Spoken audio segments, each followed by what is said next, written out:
حشمت جلال الدین خان بتاتا ہے کہ میں اسلام آباد میں منی ایکسچینج کا کام کرتا ہوں۔ چند دن پہلے میں اپنے دفتر کے باہر کھڑا تھا، ایک بھکاری لوگوں سے بھیک مانگتا ہوا مجھ تک پہنچا۔ میں رقم کے حساب کتاب میں مصروف تھا، وہ خیرات کا سوال کرنے لگا۔ مجھے اس کی آواز پریشان کر رہی تھی۔ میں اس کو مسلسل نظر انداز کرتا رہا، مگر وہ مسلسل سوال کرتا رہا، یہاں تک کہ میں نے اس سے دھکا دیا۔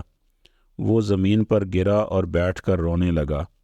مجھے اس پر ترس آ گیا۔ میں نے اسے اٹھایا اور اس کے کپڑے جھاڑے، اس کی خیرات والی پوٹلی اٹھا کر اسے اپنے دفتر میں لے گیا۔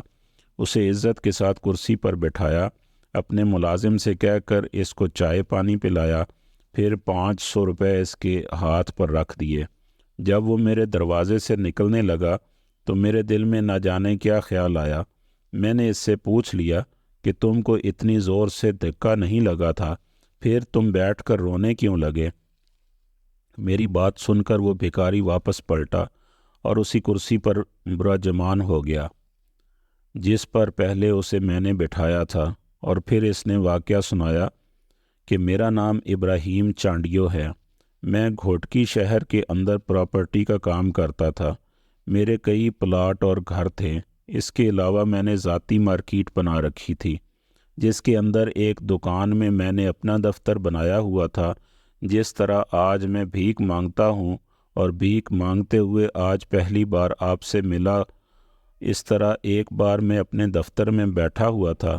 میرے دفتر میں ایک نوجوان خوبصورت لڑکی بھیک مانگنے کے لیے داخل ہوئی۔ میرے دفتر میں 2-3 اور لوگ بھی بیٹھے ہوئے تھے، جنہوں نے میری ہی مارکیٹ میں دکانیں کرائے پر لے رکھی تھیں۔ اتنے لوگوں کے سامنے جب لڑکی نے بھیک کے لیے ہاتھ پھیلایا تو میں نے بھیک دینے سے پہلے لڑکی کے نازک اعضاء کو چھوا۔ لڑکی نے سخت رد عمل دیا اور مزاحمت کی تو میں نے بھیک دینے سے انکار کر دیا۔ وہ لڑکی رونے لگی اور آنسو بہاتے ہوئے ایک بار پھر میرے سامنے اپنا ہاتھ پھیلا دیا۔ میں نے اپنی شیطانی ہوس کو تسکین دینے کے لیے اس کو چھوا اور خیرات دے دی۔ وہ لڑکی میرے دفتر سے نکلی اور پھر میری ہی مارکیٹ میں بنی ہوئی دوسری دکانوں سے خیرات مانگنے لگی۔ میرے پاس جو دکاندار بیٹھے ہوئے تھے وہ بھی اٹھ کر اپنی دکانوں پر چلے گئے۔ اس کے بعد وہ لڑکی روز آنے لگی۔ میں اس کے ساتھ روز ایسی گندی حرکت کرنے لگا، یہاں تک کہ ایک بار میں نے اس کو کہا کہ اگر تم میری جسمانی ضرورت کو پورا کر دیا کرو تو میں تمہیں اتنی بھیک دے دیا کروں گا کہ تمہیں کسی اور سے مانگنے کی ضرورت نہیں پڑے گی۔ مگر لڑکی نے میری خواہش کو پورا کرنے سے انکار کر دیا، مگر بھیک کے عوض اب بھی میں اس کے جسم کو چھونے کا موقع ہاتھ سے نہیں جانے دیتا تھا، بلکہ میں نے باقی دکانداروں کو بھی لڑکی کے ساتھ ایسی غلیظ حرکات کرنے پر اکسایا۔ میرے دیکھا دیکھی اور میرے اکسانے پر باقی دکانداروں نے بھی لڑکی کے ساتھ ایسی حرکات کرنا شروع کر دی، اور اس عمل کے بدلے وہ اتنی بھیک دے دیتے کہ لڑکی میری مارکیٹ سے 150-200 روپے اکٹھا کر کے نکلتی، مگر اس کے عوض اسے جس اذیت کے جہنم سے گزرنا پڑتا، اس کی وجہ سے جب تک وہ میری مارکیٹ میں رہتی اس کے آنسو بہتے رہتے۔ مگر اس کے باوجود بھی وہ روزانہ میری مارکیٹ میں آتی اور بھیک مانگتی تھی۔ مجھ سمیت کئی دکاندار لڑکی کے جسم کو حاصل کرنا چاہتے تھے، اس لیے سب نے لڑکی کی کھوج لگانا شروع کر دی اور جیسے تیسے کر کے لڑکی کا گھر ڈھونڈ لیا، اور اب لڑکی کی کمزوری یا کوئی ایسی مجبوری ڈھونڈ رہے تھے جس کی وجہ سے اس کے جسم کو پا سکیں۔ ہم ابھی اس کی کمزوری ڈھونڈ ہی رہے تھے کہ ایک دن لڑکی مارکیٹ میں بھیک مانگنے آئی، اور اس دن وہ باہر سے ہی روتے ہوئے آ رہی تھی، مگر مجھے اس کے آنسوؤں سے کوئی غرض نہیں تھی، کیونکہ یہ آنسو تو وہ روز ہی ہمارے سامنے بہاتی تھی۔ میں نے اپنا مطلب پورا کرنے کے بعد روزمرہ کے معمول کے مطابق اس کو بھیک دے دی۔ اس نے 50 روپے زیادہ کا تقاضا کیا تو میں نے 50 روپے کے بدلے اس کو زیادہ دیر تک چھونے کا مطالبہ کر دیا۔ لڑکی نے میری بات مان لی اور ہاتھ سے جہاں تک ممکن تھا میں نے لڑکی کا استحصال کر لیا اور اسے 50 روپے زیادہ بھی دے دیے۔ اسی طرح آج اس نے ہر دکاندار سے 50 روپے زیادہ بھی تقاضا کیا، اور ہر دکاندار نے بدلے میں زیادہ دیر تک اس لڑکی سے غلیظ حرکات کی اور اس کو 50 روپے زیادہ دے دیے۔ اس دن کے بعد لڑکی مڑ کر ہماری مارکیٹ میں بھیک مانگنے نہ آئی۔ جب ایک ہفتہ مسلسل سے گزر گیا تو مجھ سمیت سب ہوس کے پجاریوں نے لڑکی کے نہ آنے کی وجہ جاننے کی کوشش شروع کر دی۔ جب وجہ معلوم کرنے کی خاطر لڑکی کے محلے میں پہنچے تو پتہ چلا کہ لڑکی جس دن آخری بار بھیک مانگ کر 50 روپے زیادہ لے کر گھر آئی تھی اسی دن خودکشی کر گئی تھی، اور اس کے ساتھ ہی پتہ چلا کہ لڑکی کا ایک معذور بھائی تھا جو اسی دن فوت ہو گیا تھا۔ لڑکی نے جو 50 روپے سب لوگوں سے زائد مانگے تھے، ان پیسوں سے اس نے بھائی کا کفن خریدنا تھا۔ لڑکی نے وہ پیسے لا کر میت کو غسل دینے والے آدمی کو دیے اور ساتھ ہی بتایا کہ رات کا اس کا بھائی فوت ہو چکا ہے، ان پیسوں سے اس کے بھائی کا کفن خرید کر اس کے بھائی کو غسل دے کر دفن کرنے کا انتظام کر دیا جائے۔ اس آدمی نے وہ پیسے لڑکی سے پکڑے، ایک آدمی کو کہہ کر لڑکی کے بھائی کی موت کا اعلان کروایا اور خود کفن خریدنے کی خاطر بازار چلا گیا۔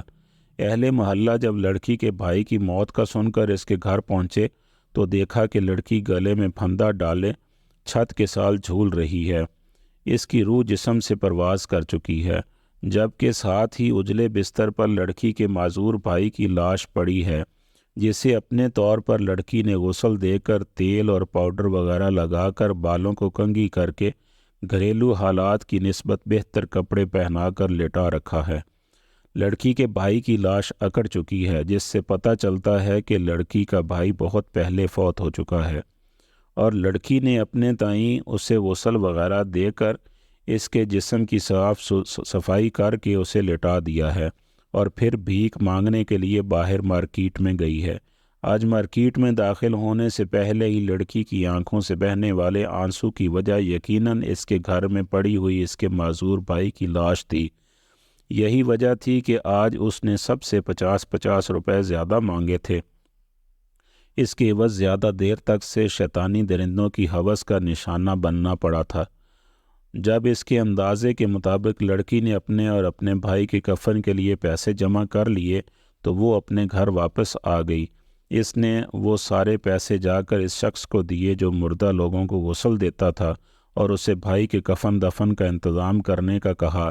اس کے بعد وہ گھر آ کر خود بھی پھندے سے جھول گئی، کیونکہ آج اس کے زندہ رہنے کا مقصد ختم ہو گیا تھا۔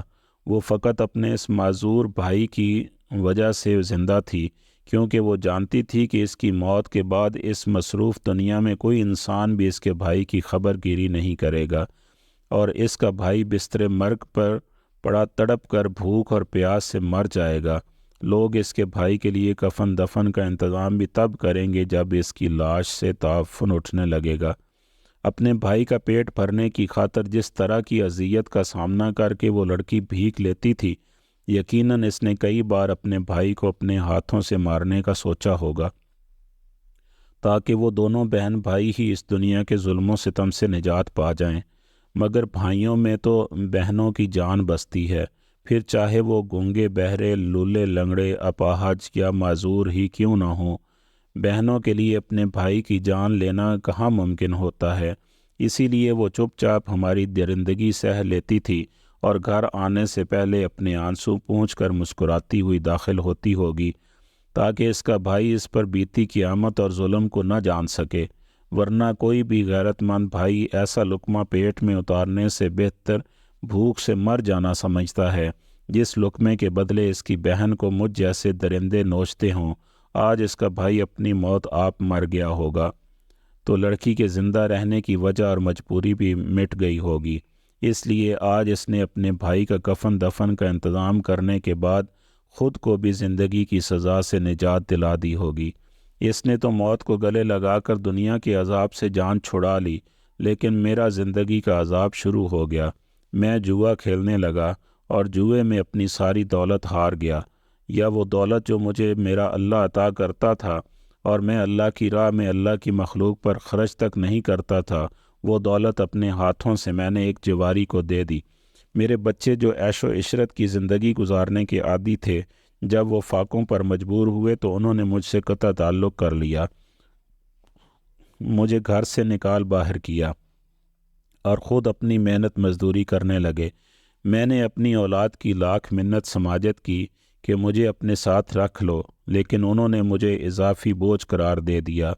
مجھے میرے ہی شہر میں کوئی شخص پہچاننے کے لیے تیار نہیں تھا۔ میں جس کے سامنے بھی بھیک کے لیے ہاتھ پھیلاتا تھا، وہ شخص میرے ماضی اور لڑکی پر بھی اسے ظلم سے واقف ہوتا تھا، اس لیے مجھے کوئی آدمی خیرات تک دینے کے لیے تیار نہیں تھا۔ مجبوراً میں یہاں آ گیا۔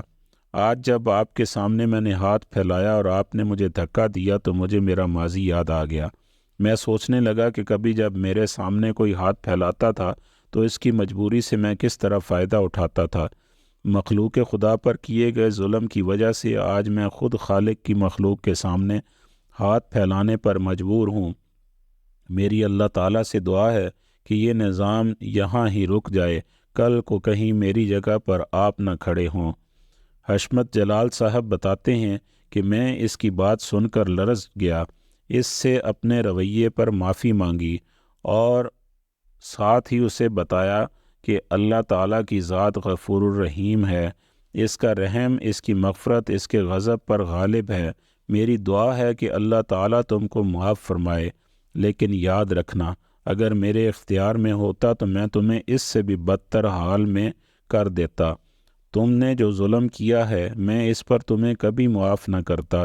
ساتھ ہی میں نے اس کی پوٹلی اٹھائی، اس کو عزت سے دروازے تک ساتھ چھوڑا اور کہا کہ کوشش کرنا آئندہ تم میرے سامنے نہ آؤ، تمہارے حصے کا صدقہ خیرات بھی سیکورٹی گارڈ کو پکڑا دیا کروں گا، تم جب بھی آؤ گے وہ تمہیں دے دیا کرے گا، لیکن کوشش کرو ہر آدمی کو اپنی بات بتاؤ۔